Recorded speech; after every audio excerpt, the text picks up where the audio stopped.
నేను అడుగుతా ఉన్నాను బీజేపీ వారిని, ఎందుకు వేయాలి మీకు ఓటు? ఒక ఇల్లు ఇచ్చిన ఓటేయాలనా? ఒక ఉద్యోగం ఇచ్చిన ఓటేయాలనా?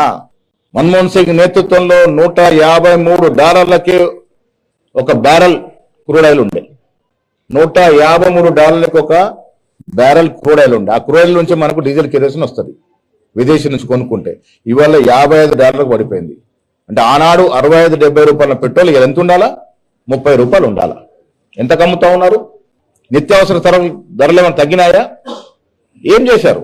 బీదవానికి బీజేపీ పార్టీ ఏం చేసిందో ఒక్కసారి ప్రజలు కూడా ఆత్మపరిశీలన చేసుకోవాలి. కులము మతము అరే రోజు నేను కూడా ఇప్పుడు పూజ చేసుకుని వచ్చాను. ఇంట్లో పూజ చేయండి, నేను బయటకు వెళ్ళను. కానీ దేవుడి పేరు మీద ఓట్లాడే సంస్కృతి కాంగ్రెస్ పార్టీకి లేదు. నేను మీ ద్వారా వారిని అడుగుతా ఉన్నాను, శ్రీరామచంద్రుని వాడుకున్న హక్కు మీకు ఎవరిచ్చారు? శ్రీరామచంద్రుని బీజేపీ పార్టీలో సభ్యత్వం తీసుకున్నాడా? కొన్ని వేల ఏళ్ల కింద శ్రీరామచంద్రుని మేమంతా గౌరవిస్తాం. శ్రీరామచంద్రుని, ఈశ్వరుణ్ణి, హనుమంతుణ్ణి, వెంకటేశ్వర స్వామిని, అమ్మవారిని, దుర్గామాతని పూజిస్తాం. ఎవరు సొత్తు కాదు. హిందూ సామ్రాజ్యం, హిందూ సామాన్య యొక్క సొత్తు. దాన్ని మీరు ఎన్నికలకు వాడుకుంటారు, ఏ లెక్కలు వాడుకుంటారు? మీరు పూజ చేయరా?